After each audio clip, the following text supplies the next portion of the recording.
Volumen 4, capítulo 57. Febrero 17 de 1901. El hombre viene de Dios y debe regresar a Dios. Esta mañana, encontrándome toda oprimida y sufriente, he visto a mi amado Jesús y a muchas gentes sumergidas en muchas miserias, y Él, rompiendo el silencio que tenía desde hace muchos días, me ha dicho: Hija mía, el hombre primero nace en mí, y por eso recibe la marca de la divinidad.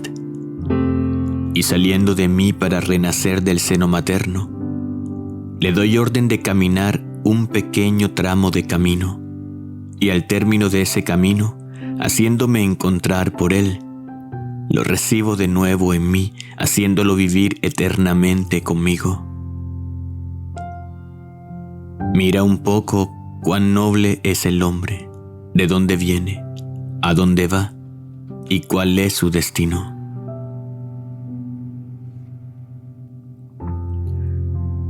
Ahora, ¿cuál debería ser la santidad de este hombre saliendo de un Dios tan santo? Pero el hombre, al recorrer el camino para venir otra vez a mí, destruye en él lo que ha recibido de divino. Se corrompe, de modo que en el encuentro que tenemos para recibirlo en mí, no lo reconozco más. No descubro más en él la marca divina.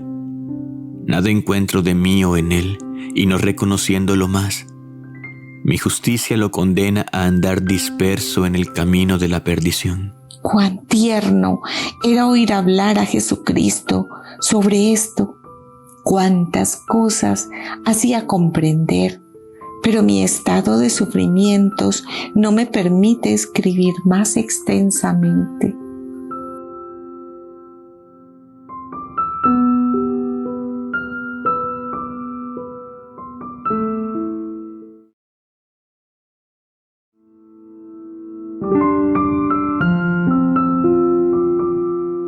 Volumen 4, capítulo 58. Jesús le dice que la cruz lo hizo conocer como Dios. Le explica acerca de la cruz del dolor y del amor.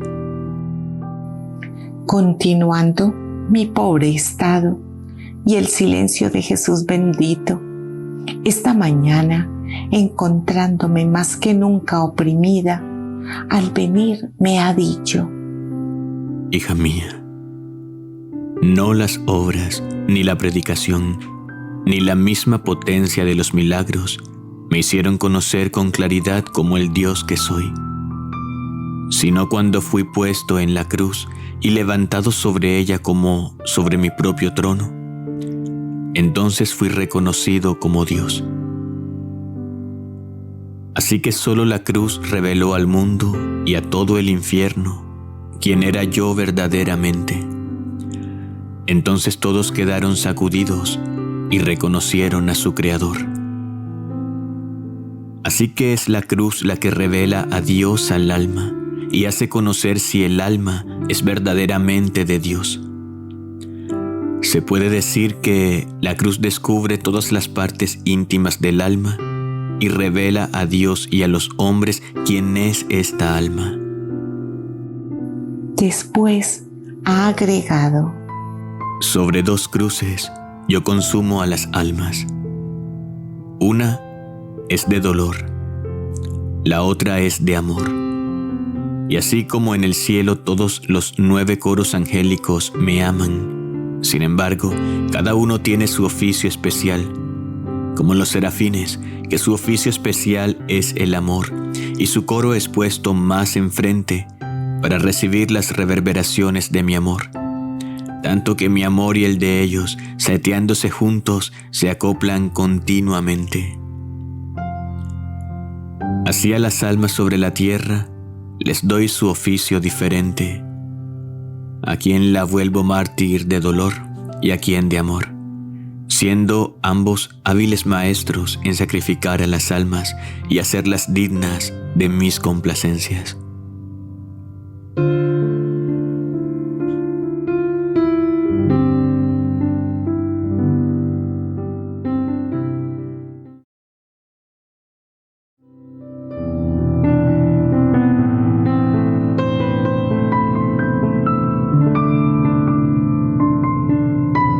Volumen 4, capítulo 59, marzo 19 de 1901. Le explica el modo de sufrir.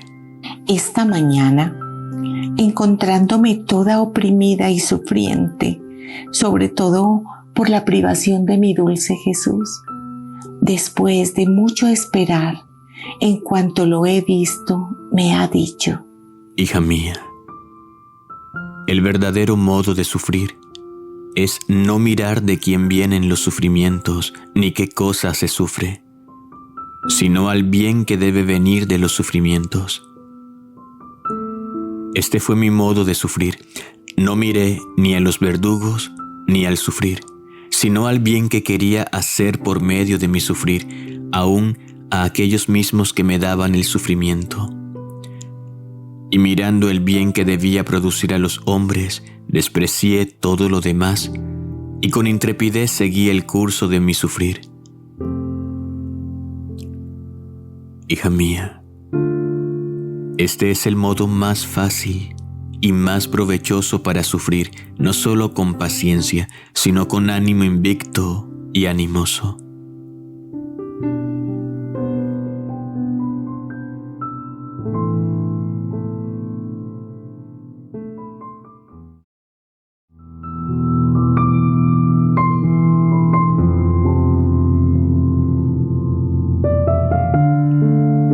Volumen 4, capítulo 60, marzo 22 de 1901. Ve los grandes pecados de Roma. Jesús quiere castigar y ella se opone. Continuando mi estado de privación y por tanto de amarguras indecibles, esta mañana mi adorable Jesús ha venido y me ha transportado fuera de mí misma. Me parecía que fuera Roma. Qué espectáculos se veían en todas las clases de personas. Hasta en el Vaticano se veían cosas que daban horror. ¿Y qué decir de los enemigos de la Iglesia? ¿Cómo se roen de rabia contra ella? Cuántos estragos van maquinando, pero no pueden efectuarlos porque nuestro Señor los tiene como atados todavía. Pero lo que más me ha espantado es que veía a mi amante Jesús casi en acto de darles la libertad. ¿Quién puede decir cuán consternada quedé? Entonces, viendo Jesús mi consternación, me ha dicho: Hija, son absolutamente necesarios los castigos. En todas las clases ha entrado la podredumbre y la gangrena, por lo que es necesario el fierro y el fuego para hacer que no perezcan todos. Por eso esta es la última vez que te digo que te conformes a mi querer, y yo te prometo perdonar en parte. Y yo, amado bien mío, no tengo corazón para conformarme contigo en castigar a las gentes. Y él: Si tú no te conformas, siendo de absoluta necesidad hacer esto, yo no vendré según mi costumbre y no te manifestaré cuando enviaré los castigos. Y no sabiéndolo tú, y no encontrando yo quien de algún modo rompa mi justa indignación, daré libre desahogo a mi furor, y no tendrás ni siquiera el bien de hacer perdonar en parte el castigo.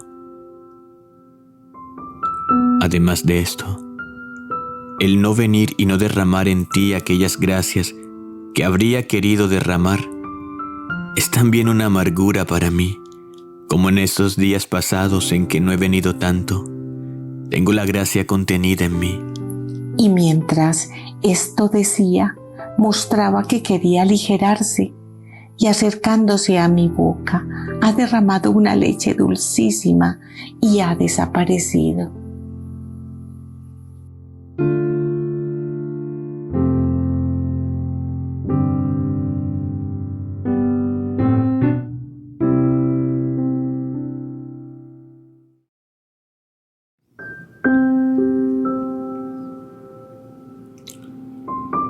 Volumen 4, capítulo 61.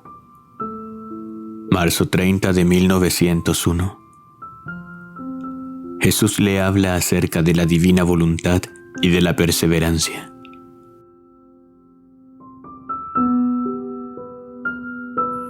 Continuando el estado de privación, me sentía como un tedio y un cansancio de mi pobre situación, y mi pobre naturaleza quería liberarse de dicho estado.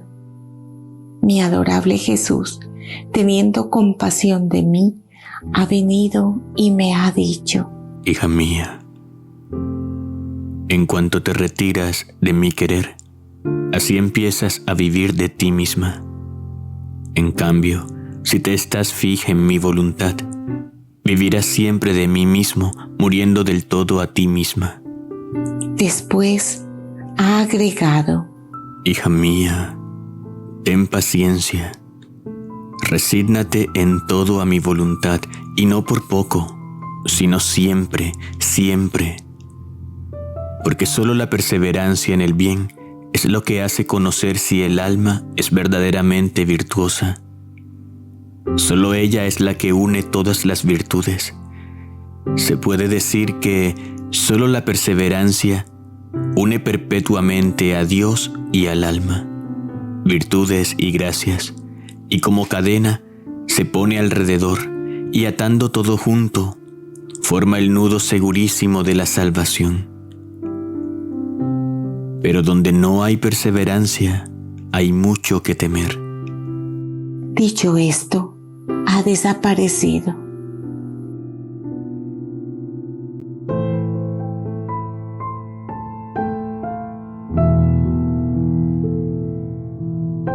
Volumen 4, capítulo 62. Marzo 31 de 1901. Inconstancia y volubilidad. Esta mañana, sintiéndome toda amargada, me veía aún tan mala que casi no me atreví a ir en busca de mi sumo y único bien. Pero el Señor, no mirando mis miserias, se ha dignado venir diciéndome: Hija mía, ¿es a mí a quien quieres? Pues bien, he venido a alegrarte. Estémonos juntos, pero estémonos en silencio. Después de haber estado así por un poco, me ha transportado fuera de mí misma y veía que la iglesia festejaba el Día de las Palmas, y Jesús, rompiendo el silencio, me ha dicho: ¡Cuánta volubilidad! ¡Cuánta inconstancia! Así como hoy gritaron Hosana, proclamándome como su rey, otro día gritaron: crucifícalo, crucifícalo.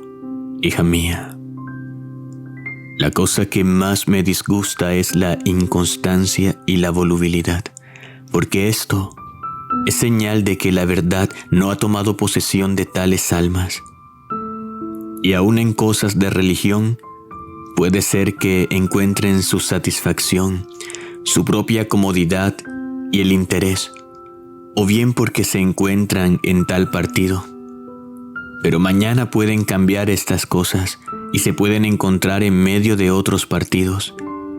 Y he aquí que se desvían de la religión y sin disgusto se entregan a sectas. Porque cuando la verdadera luz de la verdad entra en un alma y se posesiona de un corazón, esta alma no está sujeta a inconstancia. Más bien, todo lo sacrifica por amor de aquella y para hacerse dominar por ella, y con ánimo firme desprecia todo lo demás que no pertenece a la verdad.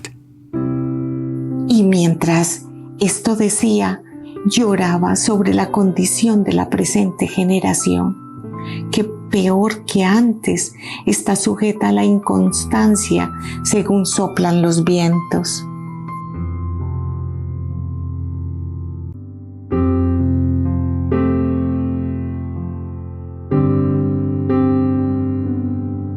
Volumen 4, capítulo 63, abril 5 de 1901. Compadeciendo a la mamá, se compadece a Jesús.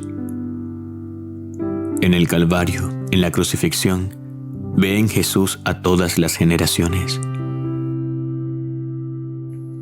Continuando el estado de privación, esta mañana parece que lo he visto por un poco junto con la Reina Madre, y como el adorable Jesús tenía la corona de espinas, se la he quitado y lo compadecí todo. Y mientras esto hacía, me ha dicho: Compadece al mismo tiempo a mi madre, porque siendo mi sufrir la razón de sus dolores, compadeciéndola a ella, vienes a compadecerme a mí mismo. Después de esto, me parecía encontrarme en el monte Calvario, en el momento de la crucifixión de nuestro Señor. Y mientras sufría la crucifixión, veía, no sé cómo, en Jesús a todas las generaciones pasadas, presentes y futuras. Y cómo Jesús, teniéndonos a todos en Él, sentía todas las ofensas que cada uno de nosotros le hacía, y sufría por todos en general y por cada individuo en particular, de modo que descubría también mis culpas y las penas que por mí sufría especialmente, como también veía el remedio que a cada uno de nosotros, sin castigar a ninguno, nos suministraba para nuestros males y para nuestra salvación eterna. Pero, ¿quién puede decir todo lo que veía en Jesús bendito? Desde el primero hasta el último hombre. Ahora, estando fuera de mí misma, veía las cosas claras y distintas, pero encontrándome en mí misma, las veo todas confusas. Así que para evitar disparates, termino.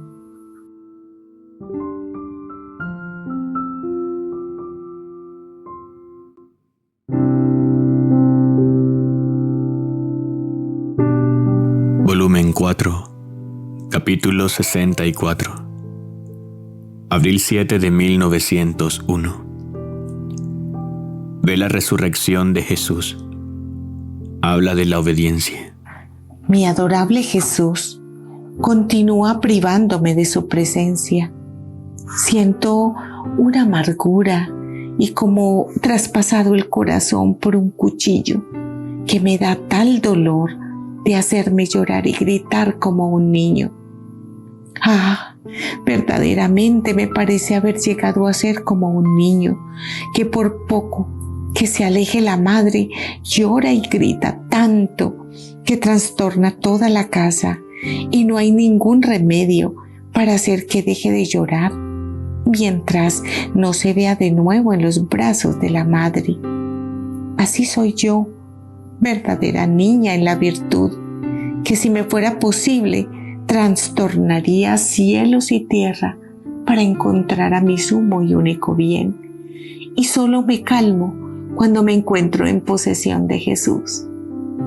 Pobre niña que soy, siento todavía que los pañales de la infancia me cubren. No sé caminar por mí sola, soy muy débil. No tengo la capacidad de los adultos que se dejan guiar por la razón, y esta es la suma necesidad que tengo de estar con Jesús. Con razón o sin razón, no quiero saber nada. Lo que quiero saber es que quiero a Jesús. Espero que el Señor quiera perdonar a esta pobre niñita que a veces comete desatinos.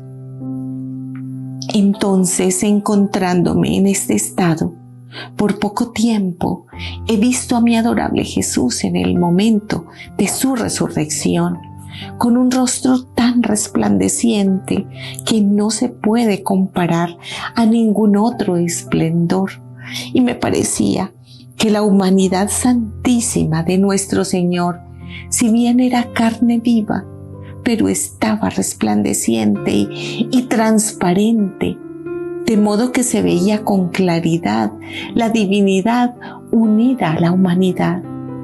Ahora, mientras lo veía tan glorioso, una luz que venía de él parecía que me dijera: tanta gloria le vino a mi humanidad por medio de la perfecta obediencia, que destruyendo del todo la naturaleza antigua, me dio la nueva naturaleza gloriosa e inmortal. Así el alma, por medio de la obediencia, puede formar en sí la perfecta resurrección a las virtudes, como por ejemplo, si el alma está afligida, la obediencia la hará resurgir a la alegría. Si está agitada, la obediencia la hará resurgir a la paz. Si tentada, la obediencia le suministrará la cadena más fuerte para atar al enemigo y la hará resurgir victoriosa de las insidias diabólicas. Si asediada por pasiones y vicios, la obediencia, matándolos, la hará resurgir a las virtudes. Esto al alma, y a su tiempo formará también la resurrección del cuerpo. Después de esto, la luz se ha retirado, Jesús ha desaparecido y yo he quedado con tal dolor, viéndome de nuevo privada de él, que me sentía como si tuviera una fiebre ardiente que me hace agitar y dar en delirio. Ah, Señor, dame la fuerza para aguantarte en estas tardanzas, porque me siento desfallecer.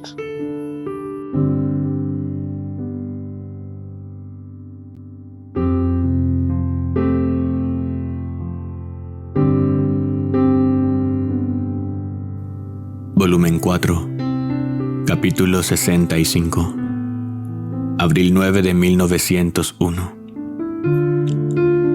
Si los fervores y virtudes no están bien arraigados en la humanidad de Jesús, ante las tribulaciones, ante los infortunios, rápidamente se secan.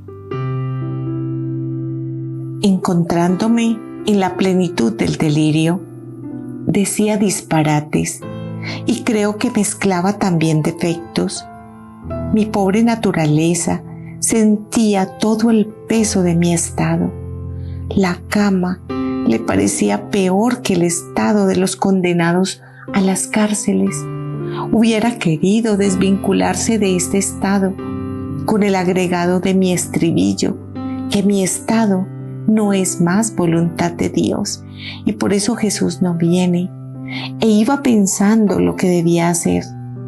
Mientras esto hacía, mi paciente Jesús ha salido de dentro de mi interior, pero con un aspecto grave y serio que daba temor, y me ha dicho: ¿qué piensas tú que habría hecho yo si me encontrara en tu situación? En mi interior decía: ciertamente la voluntad de Dios. Y él de nuevo: pues bien, eso haz tú. Y ha desaparecido. Era tanta la gravedad de nuestro Señor que en aquellas palabras que dijo sentía toda la fuerza de su palabra, no solo creadora, sino también destructora. Mi interior ha quedado de tal manera sacudido, oprimido y amargado por estas palabras que no hacía otra cosa que llorar. Especialmente recordaba la gravedad con la cual Jesús me había hablado y no me atrevía a decirle: ven. Ahora, estando durante el día en este estado, he hecho mi meditación sin llamarlo, cuando en lo mejor ha venido y con un aspecto dulce todo cambiado en comparación de la mañana, me ha dicho: hija mía, qué ruina, qué destrucción está por suceder. Y mientras esto decía, he sentido todo mi interior cambiado, porque no era por otra cosa que no venía, sino por los castigos. Y mientras estaba en esto, veía a 4 personas venerables que lloraban ante las palabras que Jesús había dicho. Pero Jesús bendito, como queriéndose distraer, dijo algunas pocas palabras sobre las virtudes. Hay ciertos fervores y ciertas virtudes que se asemejan a aquellos arbustos que nacen en torno a ciertos árboles y que, no estando bien arraigados en el tronco, un viento impetuoso, una helada un poco fuerte, y se secan. Y si bien después de algún tiempo puede ser que reverdezcan de nuevo, pero estando expuestos a la intemperie y por tanto a cambiarse, jamás llegan a ser árboles hechos. Así son esos fervores y esas virtudes que no están bien arraigados en el tronco del árbol de la obediencia, esto es, en el tronco del árbol de mi humanidad, que fue toda obediencia. Ante las tribulaciones, los infortunios, súbitos se secan y jamás llegan a producir frutos para la vida eterna.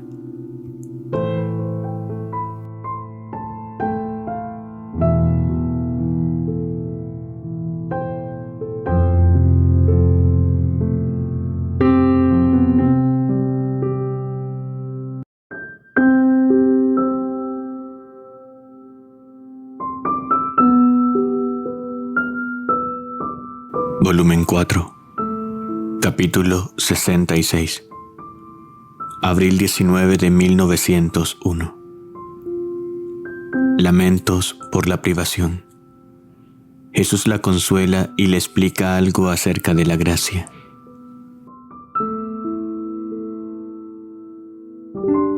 Continúo mis días privada de mi adorable Jesús. A lo más viene como sombra o como rayo. Mi pobre corazón está sobremanera amargado.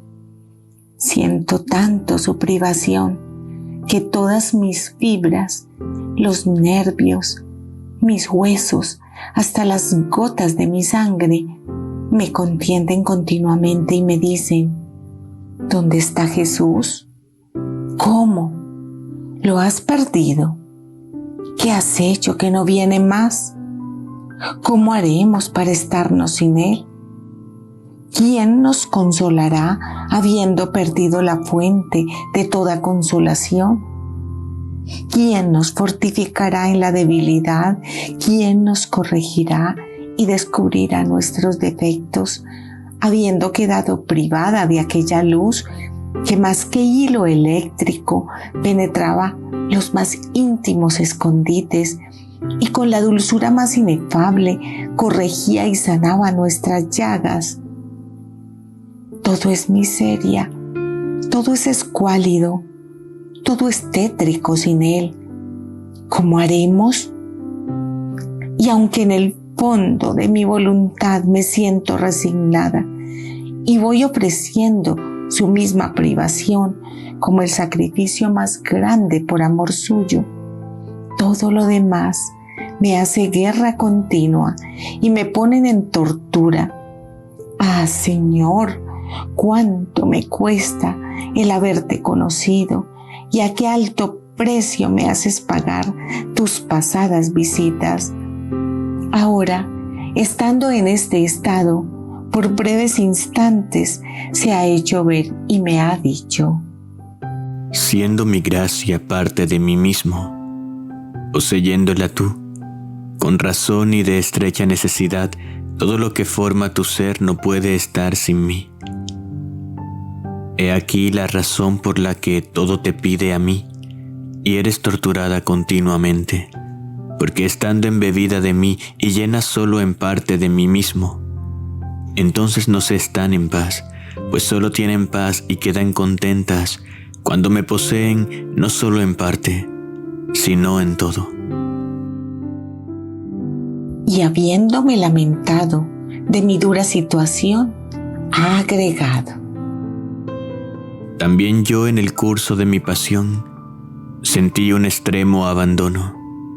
Si bien mi voluntad estuvo siempre unida con el Padre y con el Espíritu Santo, esto lo quise sufrir para divinizar en todo la cruz, tanto que contemplándome a mí y contemplando la cruz, encontrarás el mismo esplendor, las mismas enseñanzas y el mismo espejo en el cual podrías reflejarte continuamente, sin diferencia entre uno y otro.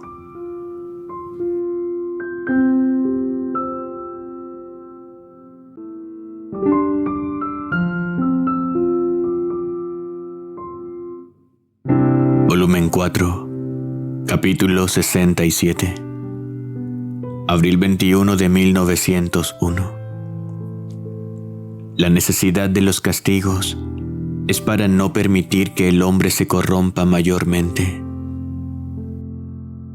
Continuando mi habitual estado, he visto a mi dulce Jesús con una cruz en la mano, en actitud de arrojarla sobre las gentes, y me ha dicho: Hija mía, el mundo es siempre corrupto, pero hay ciertos tiempos en que llega a tal la corrupción que si yo no derramara sobre las gentes parte de mi cruz, perecerían todos en la corrupción, como fue en los tiempos en que yo vine al mundo.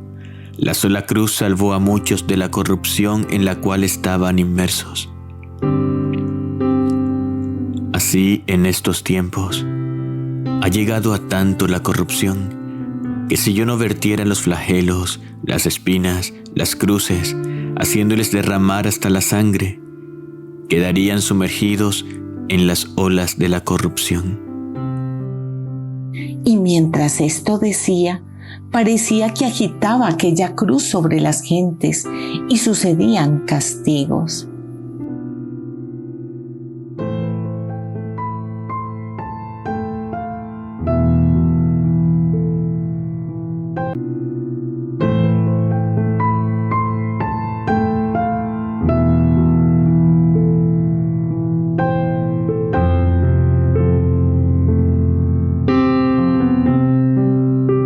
Volumen 4, capítulo 68. Abril 22 de 1901. Jesús la instruye sobre la imitación de su vida. Sintiéndome toda afligida y confundida, y casi sin esperanza de volver a ver a mi adorable Jesús, de improviso ha venido y me ha dicho: ¿Sabes qué quiero de ti?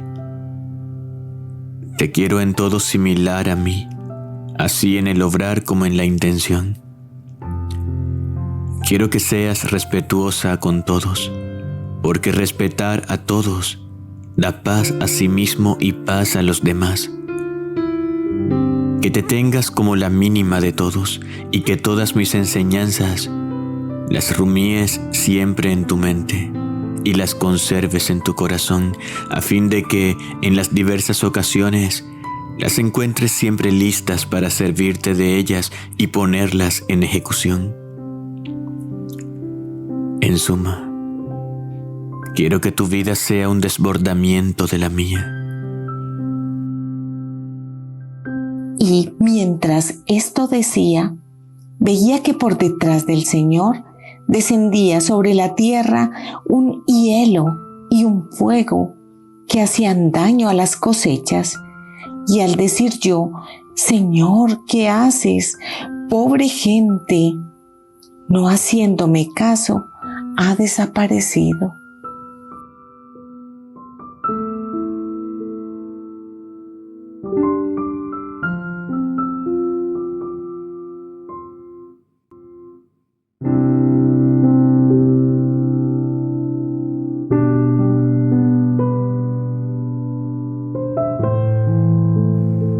Volumen 4, capítulo 69.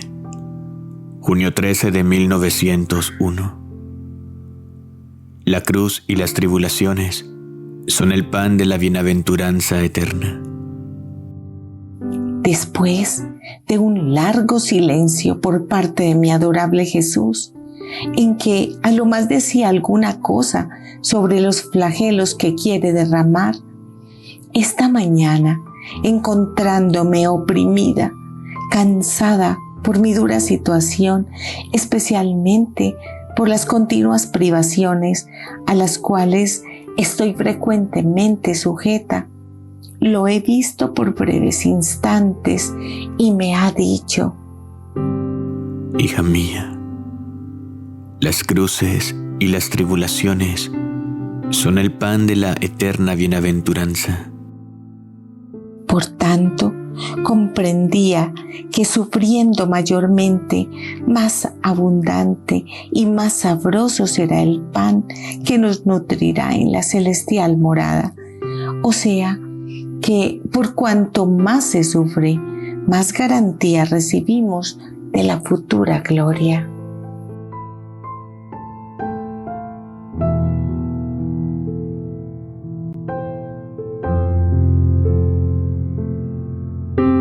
Volumen 4, capítulo 70, junio 18 de 1901. Jesús exige su gloria de todas las partículas de nuestro ser. Del estado de unión se pasa a la consumación. Encontrándome en mi habitual estado, por unos instantes he visto a mi dulce Jesús y me he lamentado de mi pobre estado por sus privaciones y de una especie de cansancio físico y moral, como si me sintiera destrozar mi pobre naturaleza y que por todas partes me siento desfallecer. Entonces, habiendo dicho todo esto a mi Jesús, me ha dicho: Hija mía, no temas porque te sientes desfallecer por todas partes. ¿No sabes tú que todo debe ser sacrificado por mí, no solo el alma, sino también el cuerpo? Y que de todas las mínimas partes de ti yo exijo mi gloria. Y además, ¿no sabes tú que del estado de unión se pasa a otro, que es el de la consumación? Es verdad que no vengo según mi costumbre para castigar a las gentes, pero me sirvo de esto también para tu provecho, que es no solo tenerte unida conmigo, sino de consumirte por amor mío. En efecto, no viniendo yo y sintiéndote desfallecer por mi ausencia, ¿no vienes a consumirte por mí?